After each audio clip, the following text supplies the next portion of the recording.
5 seconds.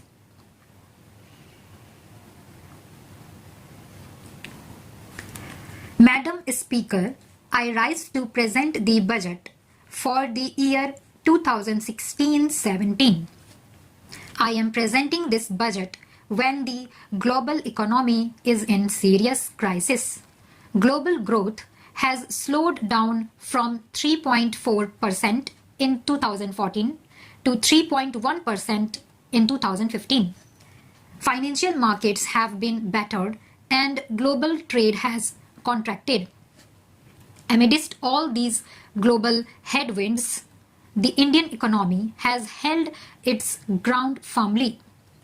Thanks to our inherent strengths and the policies of this government, a lot of confidence and hope continues to be built around India. The International Monetary Fund has hailed India as a bright spot amidst a slowing global economy. The World Economic Forum has said that India's growth is extraordinarily high. We accomplished this despite very unfavorable conditions and despite the fact that we inherited an economy of low growth, high inflation, and zero investor confidence in government's capability to govern. We converted these difficulties and challenges into opportunities. Let us look at our achievements compared to the last 3 years of the previous government when growth had decelerated to 6.3%. The growth of GDP has now accelerated to 7.6%. This was possible notwithstanding the contraction of global exports by 4.4% compared to 7.7% growth in world exports during the last 3 years of the previous government. CPI inflation was at 9.4% during the last 3 years of the previous government. Under our government, CPI inflation has come down to 5.4%, providing big relief to the public. This was accomplished despite 2 consecutive years of monsoon shortfall of 13% compared to normal rainfall in the last 3 years of the previous government. Our external situation is robust. The current account deficit has declined from 18.4 billion US dollars in the first half of last year to 14.4 billion this year. It is projected to be 1.4% of GDP at the end of this year. Our foreign exchange reserves are at the highest ever level of about 350 billion US dollars. Our initiatives in the last 21 months have not only placed the economy on a faster growth trajectory but have bridged the trust deficit created by the previous government.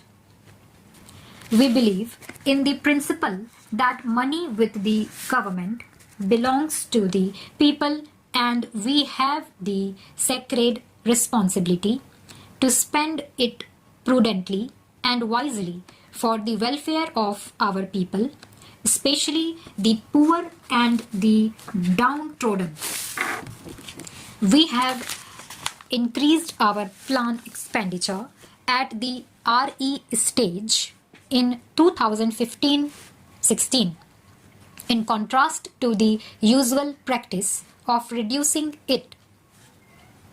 We achieved this despite adopting the 14th Finance Commission recommendations, which increased devolution to the states by 55%. We must now look ahead. The risks of further global slowdown and turbulence are mounting. This complicates the task of economic management for India. It has three serious implications for us. First, we must strengthen our firewalls against these risks by ensuring macroeconomic stability and prudent fiscal management. Second, since foreign markets are weak, we must rely on domestic demand and Indian markets to ensure that India's growth does not slow down. And third, we must continue with the pace of economic reforms and policy initiatives to change the lives of our people for the better. We see these challenges as opportunities. The financial years 2015-16 and 2016-17 have been and will be extremely challenging for government expenditure. The 14th Finance Commission has reduced the central share of taxes to 58% from the 68%. In the financial year 2015-16, we managed to improve upon the budgeted expenditure due to revenue increase, notwithstanding the steep reduction in the central share of taxes. The next financial year 2016-17 will cast an additional burden on account of the recommendations of the 7th Central Pay Commission and the implementation of Defence OROP. The government, therefore, has to prioritize its expenditure. We wish to enhance expenditure in the farm and rural sector, the social sector, the infrastructure sector, and provide for recapitalization of the banks. This will address those sectors which need immediate attention. Once the government discharges these priority obligations, it shall then focus on other areas which are also of utmost priority to the government, while increasing the outlay of various social sector programs. The government will undertake 3 major schemes to help the weaker sections of the society. The Pradhan Mantri Fasal Bima Yojana has already been announced to protect the farmer from the adverse consequences of nature. The farmer will pay a nominal amount of insurance premium and get the highest ever compensation in the event of any loss suffered. A healthy insurance scheme which protects 1/3 of India's population against hospitalization expenditure is also being announced. Stop.